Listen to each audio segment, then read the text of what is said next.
Merry Christmas. We went to go see Bad Santa 2. It was pretty bad, Santa. It's pretty bad. Santa. And I never fucking learned with these goddamn comedy sequels. Fuck! Like, I still get excited for them every single time. You were excited? You poor thing. I was, because I started to worry when I noticed it wasn't from the same people who made the first one. Uh-huh. Boy, can you tell. This movie, I love the first one. I really love the first one, so... Like a jackass, every time there's a sequel coming out to a comedy that I like, I'm always like, sweet, more! And then I'm fucked 98% of the time. And that's this movie. So I know I've seen the first Bad Santa at some point in my life, but it's been a while enough ago that I'll remember like the broad strokes. That he's like a bank robber who befriends an 8-year-old kid and like kind of makes him see the error of his ways, but not so much. This movie is not that. No. This movie is not remotely heartwarming, and I don't know if it was on purpose that it was not remotely heartwarming or not, but it was just basically people screaming racial epithets at each other, and the movie's... That's about it. Pretty much. The movie is... It's made by... Sorry about the rain. How dare you? As the movie is, it's not from the same people who made the first one. The first one, I love. I've seen it more than once. I've seen it plenty of times. This movie is from the director of Mr. Popper's Penguins and from the writer of What to Expect When You're Expecting. Did he write anything else? Because the writing in this was worse than most movies I've been to. Yeah, but I can't remember what. I noticed it on IMDb earlier, and that's when I was like, I'm going into this with high hopes because I love the first one, but I'm preparing for the worst.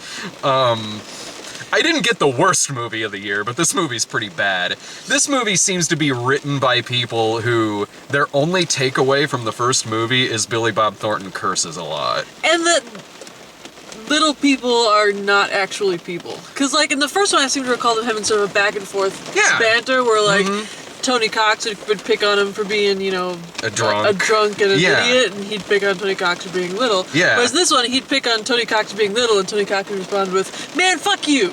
He said, "Man, fuck you." If you did a drinking game to this movie for the amount of times "man, fuck you" was used as a comeback because the writer couldn't come up with anything, you would end up plastered. Man, fuck you, Willie.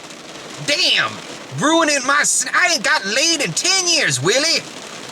That's the bulk of his fucking... This movie was frustrating. It's not... The first one... You're right. The first one did have, like, as vulgar and, like, as it is, and very raunchy and R-rated, it did have, like, a twisted kind of heart to it. Yeah. Like, it did. Like, it had some level of empathy to all of the debauchery that was going on, and that made it kind of endearing. Like, Willie and Thurman and Lauren Graham and Cloris Leachman have this sort of dysfunctional family type thing going on in it, and that worked. It was really funny. This is... This movie hated everyone in it. No, it did, and... Like, about every 15 minutes, maybe it got a chuckle out of me. It did, because I love Billy Bob Thornton, and Billy Bob Thornton drunkenly cursing. He's so good at it. So there were a few times in the movie where I was kind of like, like that. I laughed one time in this movie, and it was the very, very beginning, when he's hilariously attempting to kill himself. Yeah. So he writes a suicide note. Leave my body parts to science, except for my dick, which you should leave in my hand. Hilarious. And then he turns the oven on and sticks his head in, and then you go to the inside shot, and it's his head, and you see like the electrical coils start to glow, and he's like, "Oh, God damn it!"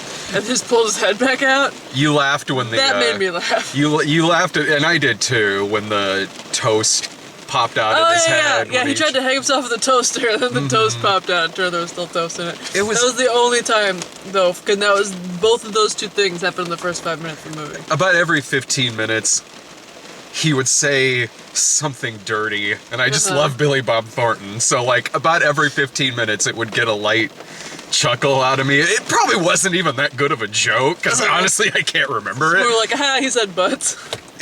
Probably, because goddamn, he is really good at playing this kind of character. The movie was frustrating to me because the first one is such a competent movie. It's a good-looking film. The script is solid. This movie's directed like a Tyler Perry film. Yeah, and it's hard for me to put into words how phoned in every single aspect of this movie is, without comparing it to like first like single moms club level. You're right. Like, and it's all into, because this movie is far raunchier than a Tyler Perry movie, but it just looks like one. It looks awful and it sounds awful, and everyone's just like reading their lines off of a script. So it's not just like, it's not one aspect, it's like a shitstorm of bad. Yeah, and it ends at this chase in a Santa convention, which I could easily see happening in a Tyler Perry movie or in Jingle All the Way, like something like that. Like that, this movie shouldn't look like that, and it's annoying because I can see these characters in this situation working in a better written, aside from the first movie, because I do kind of like Kathy Bates in this. I don't think she gives a bad performance, and I could see this character working perfectly in a much better written movie than this. This is terribly written. Yeah, Kathy Bates is doing her damnedest. She really is. And Christina Hendricks was also doing her damnedest to like make the lines that they were reading sound like they're coming out of the mouth of an actual person. Yeah. But like Tony Cox and Billy Bob Thornton, it was like they're reading out of a phone book. Yeah, and exactly, because it's like I said earlier, the fact that this just seems like it's written by somebody who their takeaway is that they just cursed a lot in the first one. Yeah. And that's it. So they make them cuss a lot, and they throw in references to the first one quite a bit. Like they explain why Lauren Graham's not in it anymore, and that's pretty much why Christina Hendricks is in this. And as much as I liked him in the first movie, this movie, which is already not very good, comes to a screeching halt every time Thurman is on screen. Poor old Thurman. Like, the relationship between him and Billy Bob Thornton was like kind of charming and heartwarming in the first movie because it's an 8-year-old child. But then this is now a 21-year-old man who it turns out is on the autism spectrum, which is why he hasn't aged or developed as a character at all. He comes across like a serial killer in this film. He does. And he's like all weirdly shiny and a very, very obvious wig. Yeah. And he's like, he's not interacting with most of the characters from most of this movie. He's just like then cut to him wandering the streets of Chicago. Willie? Are you Willie? Are you Willie? Can I try riding the bicycle now? It seems like it's there to just really pad this movie out to 90 minutes, because it's only 90 minutes. To just pad it out to 90 minutes and do what we saw in the first movie between his character and Billy Bob Thornton's character, only badly and awkward, because again, it just feels like this kid should be playing Gacy in a movie, not whatever the fuck I'm watching right now. I think that's a very apt description of most of the aspects of this movie, is like the first one, but badly and awkward. Yeah, because they do double crosses at the end, pretty much the same way they did in the first one. But badly and awkward. And then Christina Hendricks' character is sort of like the badly and awkward of Laura Graham's character, because Lauren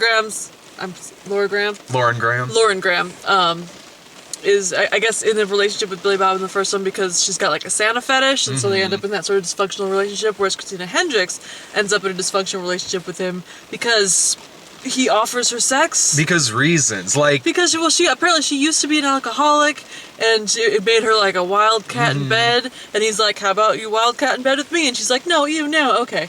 And they just like start fucking in an alley. Yeah, like I'm not badly and awkwardly. It is, because I'm not buying it in this movie. No. I bought it in the first movie between him and Lauren Graham. They had other shit to talk about. They had like...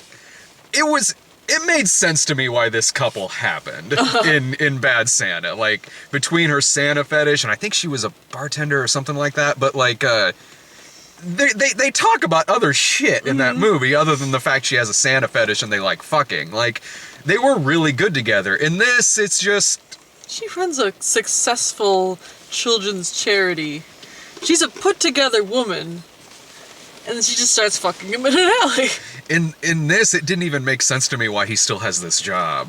No. Like the first one, like okay, yeah, he's every bit as drunk in the first movie as he is in this movie, and he pisses himself in the first movie when he's Santa Claus, but like there were consequences to all that shit in the first movie, and then like it made sense when they kept going with their plan in the first movie because the Bernie Mac character was blackmailing them. In this, I don't know why he still has this job other than the movie wouldn't exist if he got fired. The movie wouldn't let him get fired. She tried firing him at one point, and he's like, come on. And she's like, well, okay.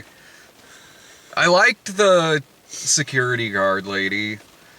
She was, in that I liked her performance. I hated her performance. Oh, did you? Well, I think she had the worst lines out of all of them, because she had to say shit like, I am a high-class lady, and I expect high-class accoutrements. A.E. lobster and all the trimmings. Are you prepared to give those things to me? Tony Cox is like, I sure am, you big, beautiful, sexy piece of woman. And she's like, well, okay. Then off we go. I admired her confidence.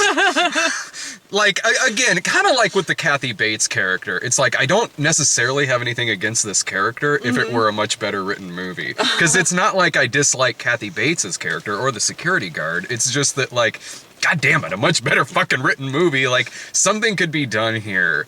And the movie has just a forgettable ass villain, if you even call him that. The Christina Hendricks husband, was it? Yeah, he was stealing from the company in some nebulous way, and who's also fucking his secretary's shoes in ways that they didn't actually explain to us. Yeah. They just made him a foot fetishist so that we would like him less. I have no idea. Like, most of the time with the villains, I kept sitting there like, where do I know this person from? He was one of them, because I was like, he looks like Paul Rudd on steroids. Did like, you Google him? No, there was other people in the theater. Otherwise, I would have just taken off my phone and been like, who's this? I was tempted to just take off my phone anyway. Who was Cruz Facebook? See what up to. Who's I thought you were just gonna go to sleep at one point. I got my coat on because I was getting a little chilly, and I seriously contemplated, like, maybe I can just sleep through the rest of this and then just phone in the ending. You could have. Give me a C+. You easily could have. Like, who was the guy who was the male security guard? Because that was Pussy Lips. That was driving me nuts in this movie. He looked like someone, but I don't think he was someone. Yeah, I think he was like a false positive person. Yeah, I was like, is this a stand-up comedian? I reckon he was reminding me of like Fisher Stevens from like 20 or 30 years ago, but I know it's not him. The vamp while I Google.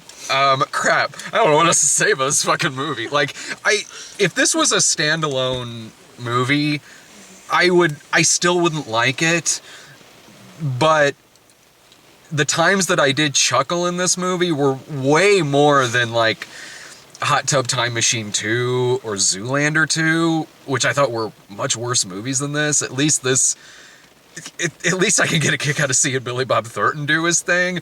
So every now and then I would lightly chuckle. Like, it was never really out loud or anything like that. If this were a standalone movie, I would probably say something like, well, okay, if it's on Netflix, maybe you'll get something out of it. Maybe you'll laugh more than I did.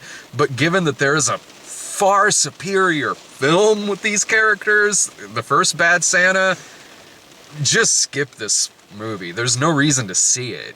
If you love the first movie, this is just going to make you depressed, and it's going to make you frustrated. If you don't like the first movie, I don't know why you're watching this. That was me. It was me that was that. No, I didn't mind the first one. I spent the entire time thinking, like, why am I here? The first movie wasn't my kind of movie, and this is a worse, more awkward version of the first movie. His name is Jeff Scowron, and he was in Law and Order a bunch of times, so probably you just recognize him from something off of that. I don't really watch Law and Order. He was also in on Kroll Show. Okay. Something called Greg and Donnie, NCIS, The Berg. Yeah, just like TV procedurals as random guy. Yeah. Yeah, he just seemed really familiar to me. But,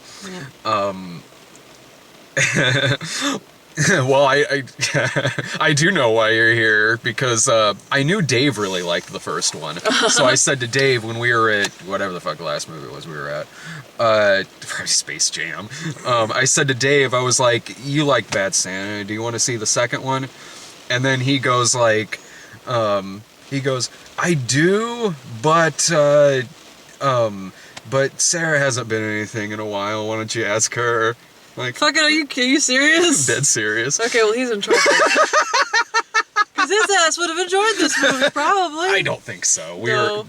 He would have enjoyed swearing about this movie. Yeah, he This would movie have. swears the way that Dave swears when he's flustered, which is at weird, random spots in the middle of sentences. Fucking pussy lips. God damn it. Fucking yeah, fuck, just fuck. Just watch him talk about Batman v Superman. Halfway through it, I think he goes, "Fuck, yeah, Batman v Superman. That's fuck. That's what it was called." He would have. He probably would have come out of this like probably saying what we're saying about it. Like I'm sure he might have chuckled a few more times than you did, maybe, but I still don't think he would have liked it. I'll tell you what, next ridiculous kids movie, if Allison can't go, take Dave. Allison and I are going to try to see Sing on Saturday morning because they're doing a free screening of it. Like, as much as that movie's been touted, I think that it's probably going to be okay. It's, you know what, honestly, yeah, it's probably going to be fine. I'm just sick of all the goddamn advertisements for it.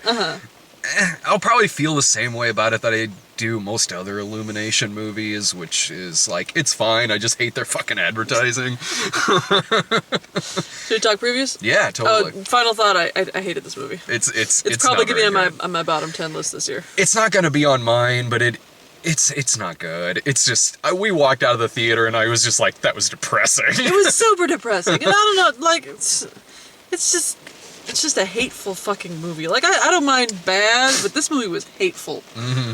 The Bye Bye Man. That's a me and Brian movie. That looks terrible. The Bye Bye Man. They say that you can tell what a society is currently afraid of by what they have in their horror media, whether it's like books or movies or TV.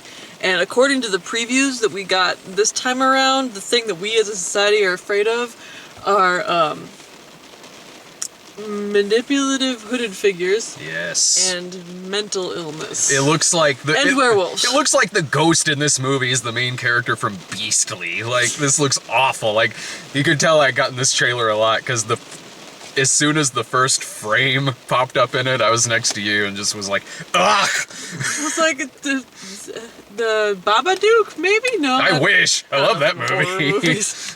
Yeah, Bye Bye Man looks awful. I tried watching the Babadook, but it was too scary. It's very scary. It was too scary for me. The Bye Bye Man looks less scary. It looks significantly less There's a scary. whole lot of like, don't say it, don't say it, don't think it, don't say it, don't think it, don't say it, don't think it. It's impossible for me not to do that. I keep seeing this trailer all the fucking time. I'm thinking about the Bye Bye Man. Can't help it. John Wick Chapter 2. Fuck yeah, John Wick 2. Was the first one good? Hell yes. Okay. It was so good. Is it like he's doing an accent in this movie? Because he didn't really sound like himself. He sounded like he did in the first movie. You guys haven't seen him in anything in a really long time. No, he just does like his gruff Keanu Reeves action movie voice. It's the first one is like it's 90 minutes of Keanu Reeves being badass and shooting people in the head. It's amazing, and this looks like more of that. So I'm excited. Fair enough. I think that the longer you go without seeing a particular actor, the more you expect them to sound like a stereotype of themselves. Oh, so okay. I expect them to be like, dude, what? I'm Wick, bro. That's a completely different John Wick movie. I'd watch it. Office Christmas Party. Okay. I think that looks really funny. Yeah, I'm honestly. kind of excited for it. I mean, it looks a little embarrassing, but I'm fine with that because it's T.J. Miller who fucking pulls that shit off with aplomb. Yeah. And it's like, it's that kind of nihilistic embarrassing where it's like, yeah, fucking burn the earth and salt salted so nothing grows there. It's a shenanigans movie. Yeah. I love shenanigans Like, movies. if everything goes terrible and nothing turns out right, I'm fine with it in this movie because Me too. that's the kind of tone that it sets. I'm totally down with it. Like I've laughed quite a bit at the trailers for this movie, so I love me a shenanigans movie. So Yes. I'm down for, and I really like T.J. Miller a lot, so I'm cool with it.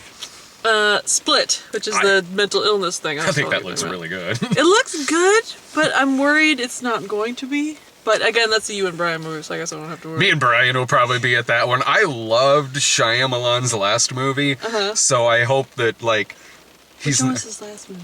The Visit with the old people. Oh yeah. I loved that movie. Okay. So I'm like, oh, I hope he's back to doing good movies now. Well, I do like old what's his face? James McAvoy. Professor X. Yeah. Fuck yeah! He's playing like a 37 personalities Professor X in like a turtleneck. He'll be crazy like a carrying Victor tray of Frankenstein. cookies. Yeah. I'm down with it. Like, It looks I'm pretty excited good. for He that. plays like a split personality and kidnaps a bunch of girls. Underworld, Blood Wars. God, I cannot bring myself to give a rat's ass about that. Which is the other thing that we are afraid of as a society, which is the vampires and the werewolves duking it out at the end of the world. Well, it's got 4 in it from Divergent, so we finally get that crossover. I mean, Yes. he's not technically playing the same character. He might as well fucking be. I've been home taking care of the baby lately, so I've been watching a shit ton of TV and Netflix. And I've gone through all of Psych, and I've gone through all of West Wing, and now we're working our way through the Lord of the fucking Rings. And I feel like the next on the docket should be the Underworld movies. Because they're so dumb, but they're fun, you know. I never had fun at those movies. Really? No. And she's like, she's doing cartwheels, just wearing like the tiniest pants, and she's like, "Blah, I'm a vampire, pew pew pew pew." And it seems like I should have fun at those, but they're always so in one ear and out the other for me. Like, I You would gotta watch it rather. like this. If I'm watching it like that, I'd rather watch one of the Resident Evil movies. Oh, see, those movies I feel are in one ear and out the other for me. That's how I feel about Underworld. Yeah, Like, Underworld, she's got like all these like old vampires. They're like, you cannot be a crossbreed, blah. She's like, you can't stop me, pew pew. I can't. I wish I could, but because it seems like something I'd get a kick out of, but I don't. I don't. More for me. Yeah. Fist fight. Okay, that looked good. It's like Charlie. Charlie Day and Yeah, Ice Cube. Kumail Nanjiani was in it. Looked like, and that the sassy lady from the 22 Jump Street. She's in the Workaholics. She's kind of a bigger gal. Is that the 911 operator scene in Fist Fight? At the end when he calls 911. No, she's the blonde one that's Oh! trying to like walk him through Okay. take a punch then fall over like a That's possum. right. Yeah. She's funny. I like her. It looks like a better version of Big Bully with Rick Moranis and Tom Arnold. Having never seen that movie, I'm inclined to agree with you. It's not very good. This is like teachers are gonna fight on the last day of school, and I'm kind of hoping it just turns to be like the bloodbath battle royale sort of thing. Yeah, if it's just really fucking bloody, right on. I don't know, it might be fine.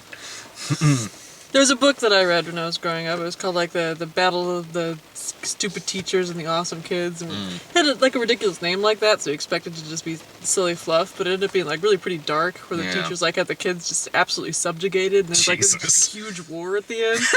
And I want it to be like that, just start out silly and just end up just dark and blood covered. Oh, like if this takes place in the same universe as The Wall. Yes. Damn. Just this vagina just comes out. And Exactly. eats all of them. I did not see this coming. The judge just shits on him. That movie is awesome. If you haven't watched it, you need to watch it. Even if you don't like Pink Floyd, watch The Wall. Sleepless? I don't even know what that was. The Jamie Foxx one, the cop movie, where I was literally just watching this preview. It's the one where like I think he's a dirty cop and his son gets kidnapped. Oh, okay, yeah, they're playing. It looked really, really generic. It looked like it's gonna be like. It reminded me of that 999 movie that Irving and I had to go see. That was another like dirty cop movie from this year. But I like dirty cop movies, and we don't really see them as much anymore as we used to. Although it wasn't that long ago 999 came out. I don't know. The movie will probably be generic, but I'll probably think like I did with 999, where it was like, oh, the movie wasn't great, but I haven't seen something like that in a while, so right on. Yeah, I don't care. Nah. Why him? Oh, Which I'm not seeing. I'm tired of that Put preview. my goddamn foot down. You don't want to see that? No. Yeah. That movie looks really embarrassing. It looks like, because it's coming out around the holidays, and it looks like a movie that's made because Daddy's Home did well last year, and Daddy's Home sucked. And this... Why did Daddy's Home do well? Like, even the previews made it look terrible. Yeah, I don't know, holidays This is maybe. Bryan Cranston versus the millionaire boyfriend of his daughter. Mm-hmm. And Speaking James as a Franco. daughter, my dad has never, like, put his 2 cents in as to the men I date. Like, after the fact, it's like, that guy was a jackass. But during, it's like, nice to meet you. Okay, goodbye. I can see where, in a situation where a dad maybe would put his 2 cents in, this might be a situation where that would be the case. Because, I mean... Like, as long as she's happy. Sure. And the dude's Yeah. a fucking millionaire. That's, you know what? Yeah, and that's... he's, like, for all intents and purposes, he seems to be utterly devoted to her. Uh-huh. So, yeah, fucking why not, you know? Yeah, I can't tell if towards the end of the movie if he goes crazy, though. I feel like he probably goes crazy. Yeah. Because he's like running at James Franco's character. I don't know. I'm kind of sick of seeing that trailer. I like the actors who are in it, and the first time I saw the trailer, I was like, okay, maybe I like these actors, but I get that trailer in front of quite a few things now, and I'm kind of tired of seeing it. I do want to request that you send me to Underworld : Bloodlines. Yeah, totally. And I want you to send Dave with me. Sure. Because I will hire a goddamn babysitter because I will bet money that he hates this series. Probably. Yeah. If he's Cha-ching! Send my ass to Bad Santa 2, why don't you? We're in it for the long con. I'll hire a goddamn babysitter. And my first thought was, when he said that, I was like, you know what, that's true. The review for the remake of Vacation was hilarious. So we'll go see what will probably be a shitty comedy, like fucking Vacation. I thought Bad Santa 2 was better than the remake of Vacation. I'd put it in the same fucking shitty-ass comedy tier. They're both shitty comedies, but I will say bad, because Vacation made me laugh more than this movie did. Because I laughed a couple times at Chevy Chase's character. Remember when he was raising the bedclothes? I was angrier at Vacation, and I laughed more in this, which isn't saying much because I didn't laugh all that much, but I wasn't nearly as mad at this movie as I was at Vacation. I was, even through the parts that I kind of chuckled at a little bit, I never gave a shit. I was like, I don't care where this movie's going. I just hope it gets there soon. I wasn't mad at Vacation because I didn't grow up on the original. And I feel like at least in Vacation, the characters were innately likable. You need to go back and rewatch that review because past Sarah was plenty mad at Vacation. I wouldn't call myself, like, livid, though. Like, maybe not, like, 50 Shades of Black mad, where you were kicking the seat Okay, in so front this of this movie is better than 50 Shades of Black. I'll give it that. Yeah, it's, good lord, yes. That movie's going on my worst list. Was that this year? It Yeah. feels so long ago. Yeah, that was like January or February. I will think. rewatch that review. 50 Shades of Yeah, Black. because every year you give me every year you give me the little list of the movies that you think will probably be on my bottom 10 list, and I put Yeah. them in order and rewatch the reviews to figure out what the fuck I thought about them. Mm-hmm. And I will relish rewatching 50 Shades of Black, because sometimes you just want to hate watch yourself, hate watch something. That's very true. My favorite review is still you and Brian talking about Son of God.